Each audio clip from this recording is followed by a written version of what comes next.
Ce qui est vraiment remarquable et unique en 2025, c'est que non pas une ou deux, mais toutes les planètes transpersonnelles commencent à changer de signe. Vous vous souvenez peut-être qu'après 2 ans d'aller-retour, en novembre 2024, Pluton est entré définitivement en Verseau, ouvrant la marche à l'entrée dans de tout nouveaux cycles de toutes les autres planètes lentes. En mars 2025, Neptune entre en Bélier, suivi en mai par Saturne qui entre dans le même signe. En juin, Jupiter passe en Cancer et en juillet, Uranus en Gémeaux. 2025 est donc tout à la fois une année de complétude et de transition vers quelque chose de complètement nouveau. À quoi pouvons-nous nous attendre? C'est ce que nous allons découvrir ici, aujourd'hui même.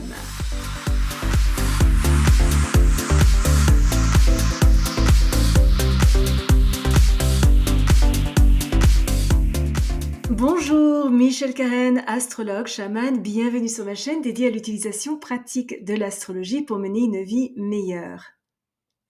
Numérologiquement, 2 plus 0 plus 2 plus 5 est égal à 9. 2025 est donc une année d'introspection, de réévaluation de littéralement tout dans nos vies et de libération, sans nécessairement avoir le luxe d'un plan B en coulisses.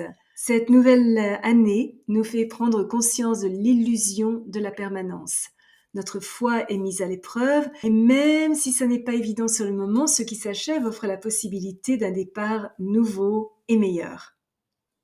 Le 29 janvier, nous entrons dans l'année chinoise du serpent de bois qui durera jusqu'au 16 février 2026. Typiquement, c'est une année d'événements plutôt cataclysmiques. Les émotions sont vives et si elles ne sont pas contenues, peuvent créer une destruction dévastatrice.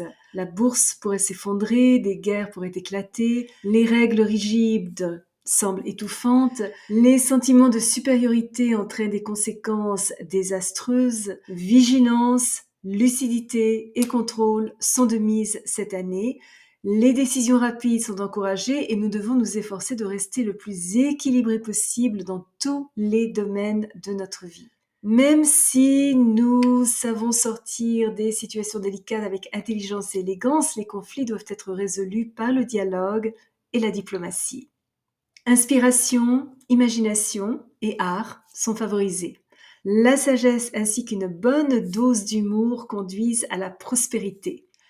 Neptune entrant en Bélier pour la première fois du 30 mars au 23 octobre pourrait conduire à un nouvel éveil spirituel dans le collectif. Les efforts artistiques pourraient devenir à la fois audacieux et provocateurs.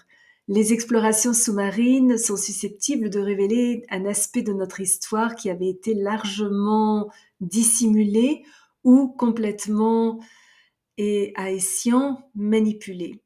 Saturne, faisant sa première entrée en Bélier du 26 mai au 1er septembre, encourage les initiatives audacieuses et de nouvelles entreprises passionnantes.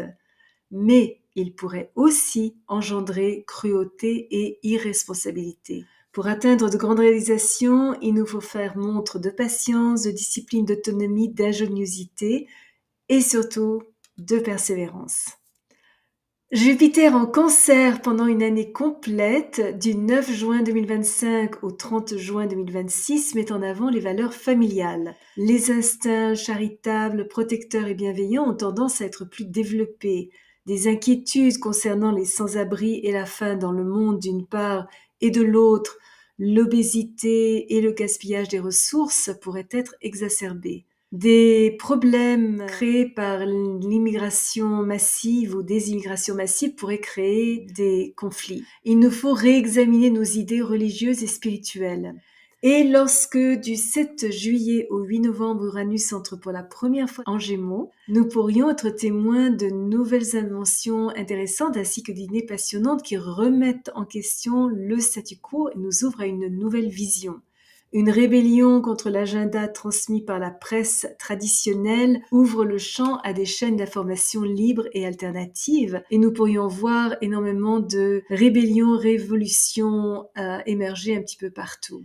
Les 4 éclipses de cette année, situées principalement dans l'axe Vierge-Poisson, soulignent la nécessité de créer de l'ordre dans le chaos. Le domaine de la santé vient au premier plan, nos valeurs spirituelles sont remises en question et notre foi est mise à l'épreuve. 3. aspects importants cette année. Tout d'abord, le 4 avril, Saturne va être en sextile avec Uranus. Des changements pratiques et opportuns, surtout sur le plan gouvernemental, vont être mis en œuvre. Des idées originales nous aident à réorganiser nos vies. Des rencontres soudaines pourraient mener à des opportunités inhabituelles et à des expériences intéressantes. C'est vraiment le lien entre le passé et l'avenir. Le 15 juin, Jupiter est en carré avec Saturne, nos finances pourraient être tendues, des dépenses inattendues pourraient survenir, notre désir de liberté pourrait être limité, de lourdes responsabilités ainsi que des défis imprévus pourraient surgir, mais rien qui ne puisse être transformé grâce à une dignité positive.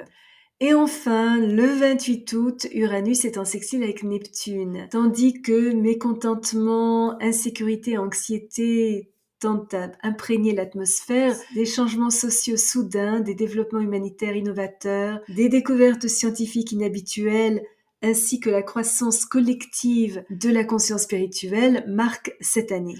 Si nous exerçons correctement notre pouvoir de discrimination, parvenons à discerner ce qui est important de ce qui ne l'est pas et utilisons notre esprit créatif de manière constructive, 2025 peut être une année extrêmement dynamique qui inspire de nouvelles visions, nous propulsant dans des territoires passionnants et inexplorés. Si vous êtes déjà abonné à ma chaîne, je vous en remercie. Vos commentaires sont toujours très appréciés. Si vous avez aimé cette vidéo, n'hésitez pas à placer un petit pouce bleu et à appuyer sur la petite cloche pour être averti lorsque je télécharge une nouvelle vidéo tous les jeudis et parfois une deuxième durant la semaine. Souvenez-vous comme toujours, choisissez vos batailles, marchez en beauté. Merci de m'avoir accompagné le temps de cette vidéo. À la prochaine!